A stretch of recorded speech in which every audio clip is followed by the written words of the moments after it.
Okay, let's start. So you see my really nasty sliding glass door window? That's a combination of Jimmy and my dogs. It's disgusting, and I'm laughing at this point. Um, so on the bottom part, that's where it's really nasty. Obviously, I put more glass cleaner there because you need it.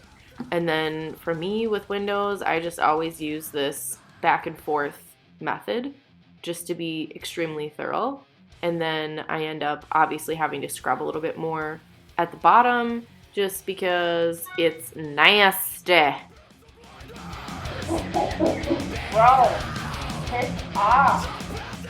Oh man, this cat, he's just all up in my jazz like this whole video, so I apologize.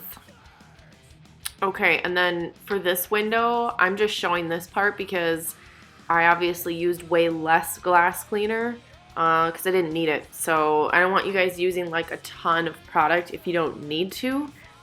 Just like, use your judgment. Use your best judgment. The key with glass cleaning is just to make sure you're looking at multiple angles at the glass to make sure you got everything. All right, and then my side door is like what I use for my front door, which only has this little window. So if there are any other big windows like on the sides of clients, front doors, we get those too. Shit. And I'm back. All right, so I opened the blind on this, obviously, so I could be able to see to the outside because how are you going to see all the streaks and the nasty stuff on there if you can't see to the outside of the window? And then I'm going to get the outside part very quickly. I clean this one a lot for some reason, so it's not that bad. But it's also not in Jimmy fingerprint range, so that explains that. And then just make sure you lock the door again. I forgot to show this for the slider part, but I swear if y'all don't lock the door, I'll be looking at you like this. Or maybe like this. I will haunt you. So lock that door, girl. And these windows, I'm not going to do a full clean on them because I clean them often. If we're in houses often, then I would say just spot clean windows like this. I only really clean like where I see fingerprints and, bug spots in those very top corners of the windows. That's where bugs like to, do their business or die. So check those spots a lot. And then obviously toddler height, I would check that area very, very well.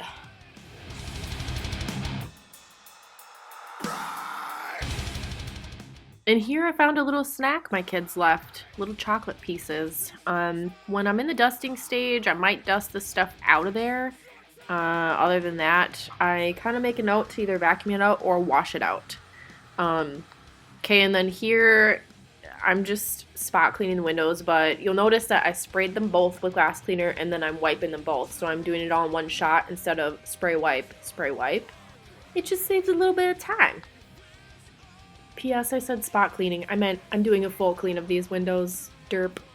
Super important here. Remember to lock the windows if you open them, close the blinds and or curtains. And here's an example of when not to clean a window. When there's heavy stuff in front of the window and you're not going to move it, just skip that, girl. What's up, dude? This one's like, you have 30 seconds to disarm this bomb or everyone dies.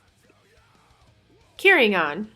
I kind of just spot clean these mirrors. I'm only cleaning them where I see fingerprints. With decorative mirrors, you typically don't have to thoroughly clean them. And by this point in my glass cleaning journey, my rag is now damp with glass cleaner, so I don't need to use as much product as I normally would just starting out.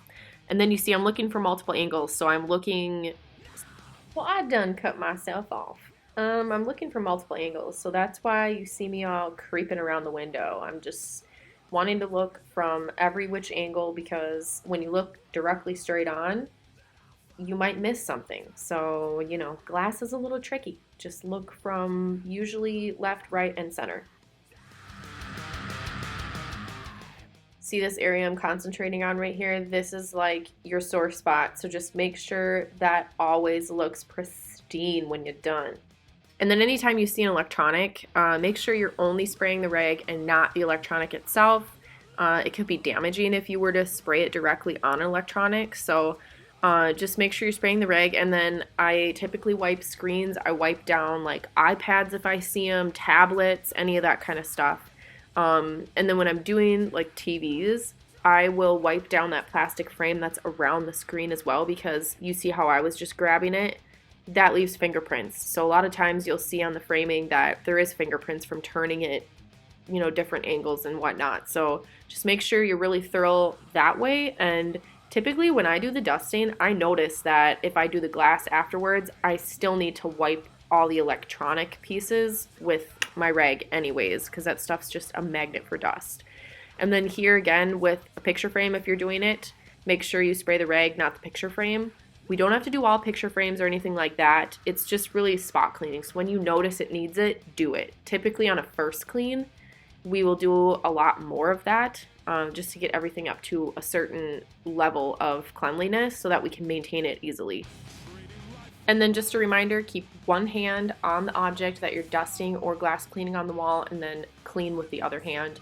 This vase I'm just showing because it's a glass piece that Swiffering may or may not remove all of the buildup on.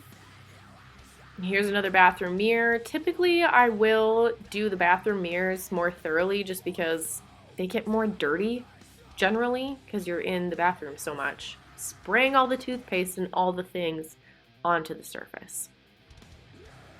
And then just as an example, here's a glass dish. You could glass clean this. You may or may not need to, depending on if you're the one cleaning the bathroom or doing the glass and if it's already been done, etc. Same thing with the bathroom mirrors. A lot of people have these mirrors, or they have the ones on the walls. If you're doing the glass and the person's doing the bathroom, they haven't done it yet, help them out, girl. Just do the glass. Alright, and then for appliances, washer and dryer, if you've got a washer like this, make sure you lift up the lid if it's closed and do the underside because it gets so water spotted, and then obviously close it, do the whole outside surface. And then afterwards, I reopen that washer door because if you leave it closed, it's going to get all mildewy smelling in there, so remember to leave that open. And then here, I have a lot of crap on top of my dryer that I just find randomly from the wash. So I'm just picking it all up, dusting around it, and then putting this stuff back. And then I'll honestly just put all that junk in one spot. You don't feel the need to like set up all their knickknacks lovingly on the top of a dryer. Just like, clean her up and make her look nice. We're just going to finish up with the door and then we're done. Glass cleaning 101 is complete.